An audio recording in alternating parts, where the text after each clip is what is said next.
حکیم لقمان یہ وہ انسان ہے جس کو اللہ تعالیٰ نے اتنا پسند کیا کہ اللہ سبحانہ و تعالیٰ نے ان کے نام کی پوری صورت قرآن میں اتار دی۔ حکیم لقمان اپنے بیٹے کو نصیحت کرتے ہوئے کہا کرتے تھے، یہ جو تخم ہوتے ہیں نا، اس کو تخم تقویت دیتے ہیں، بیج کو بیج بڑھاتا ہے۔ یہ جتنے لوگوں کو سپرمز کا پرابلم ہے، سپرم کاؤنٹ بڑھتے نہیں ہیں، ایزوسپرمیا ہیں، ان کے سپرم زیرو ہو گئے ہیں، میرے محترم بھائیوں 3 باتیں اپنے پلے باندھ لو۔ پیارے پیغمبر جناب محمد صلی اللہ علیہ وآلہ وسلم کو اللہ سبحانہ و تعالیٰ نے اس کائنات کے ہر مسئلے کے لیے رحمت بنا کے بھیجا ہے۔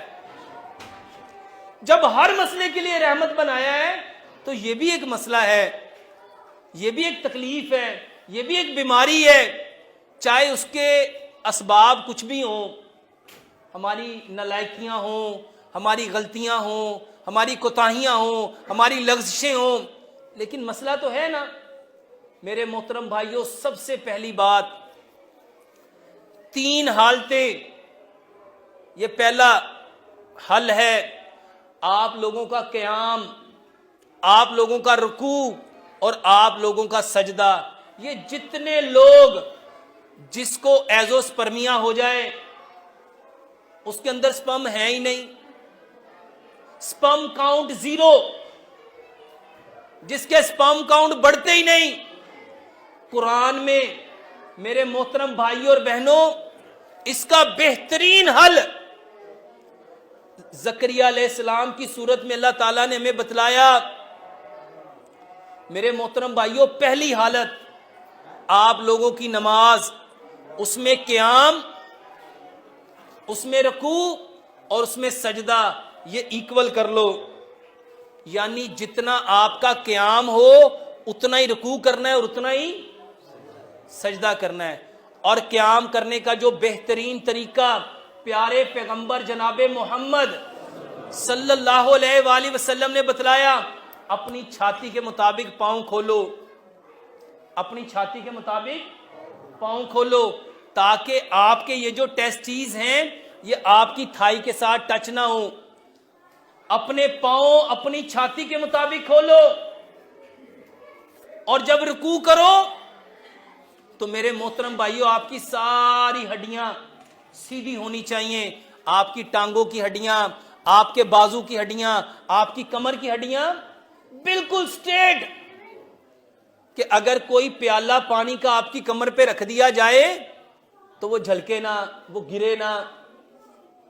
اور سجدہ، لمبا سجدہ کرو، لمبا قیام کرو، لمبا سجدہ کرو اور لمبا رکوع کرو۔ میرے محترم بھائیوں، یہ قیام نہیں ہے، یہ قیام نہیں ہے۔ جتنا لمبا قیام کرو گے اللہ تمہاری نسلوں کو قیامت تک قائم کر دے گا۔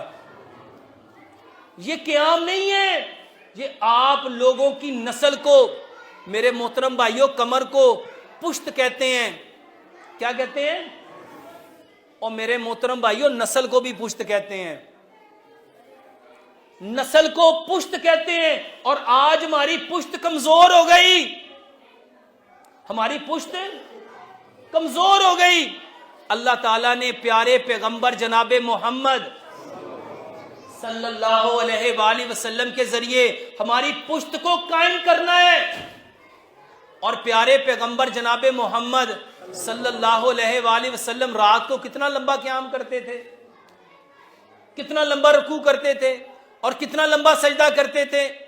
اپنا قیام، اپنا رکوع، اپنا سجدہ 100% پیارے پیغمبر جناب محمد صلی اللہ علیہ وآلہ وسلم کے طریقے پہ لے آؤ۔